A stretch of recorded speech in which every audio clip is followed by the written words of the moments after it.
وێرانکاری و کوژرانی خەڵک لە ئۆکراین ڤۆلۆدمیر زێلنسکی سەرۆکی ئەو وڵاتەی ناچار بە نەرمینواندن و سازشکردن لە داواکاریەکانیان کردووە و لە دوایین چاوپێکەوتنیدا دەڵێت ئۆکراین ئامادەیە بێلایەنبوونی خۆی ڕابگەێنێت. دوای زیاتر لە مانگێک لە دەستپێکردنی جەنگی ڕووسیا بۆ سەر ئۆکراین، بێلایەنبوونی ئۆکراین بە چارەسەر بۆ کۆتایهێنان بەو جەنگە دەزاندێت.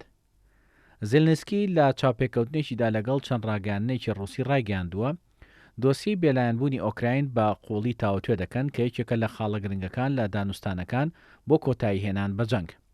بەڵام زێلنسکی لەو چاوپێکەوتنەدا کە ڕووسیا نەیهێشتووە لە وڵاتەکەیدا بڵاو بکرێتەوە باسی لەوەش کردووە دەبێت ئەو بابەتە لەلایەن وڵاتانی خۆرئاواوە گرنتی بکرێت و بخرێتە ڕاپرسیەوە و گەلی ئۆکراین دەنجی لەسەر بدەن. Безъядерный статус нашего государства, мы готовы на него идти. Это самый главный пункт. ئێمە ئامادەین بۆ باسکردنی گرنتی ئەمنی و بێلایەنبوون و دۆسیەی چەکی ئەتۆمی ئۆکراین.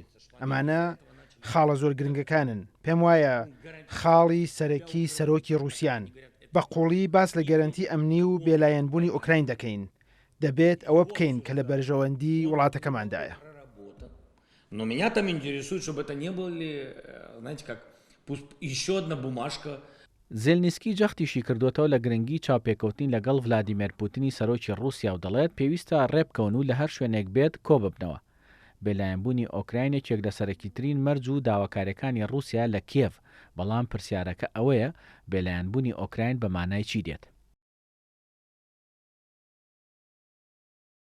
ئۆکراین بەڕازیبوون بە بێلایەنبوونی دەبێت دەستبەرداری داواکاری بە ئەندامبوون لە هاوپەیمانیە سەربازیەکانی وەک هاوپەیمانی باکووری ئەتڵەسی ناتۆ و ڕێکخراوی پەیماننامەی ئاسایشی گشتی بێت.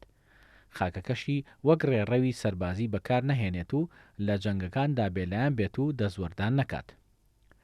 لە ئەوروپا سویسرا دیارترین وڵاتی بێلایەنە و لە جەنگی دووەمی جیهانی بەشداری نەکرد و سوپاکەشی تەنها بۆ بەرگریکردن پتەو کردووە. ڕەتیشی کردوتەوە بچێتە یەکێتی ئەوروپاوە. سویدیش لە ساڵی 1834ەوە بە بێلایەن ناوی خۆی دەبات، بەڵام لە جەنگی دووەمی جیهانی ڕێگەی بەنازیەکاندا لە خاکەکەیەوە تێبەپەڕن و لە جەنگی ئێستای ئۆکراینیش پشتیوانی سەربازی بۆ ئەو وڵاتە دەربڕیوە.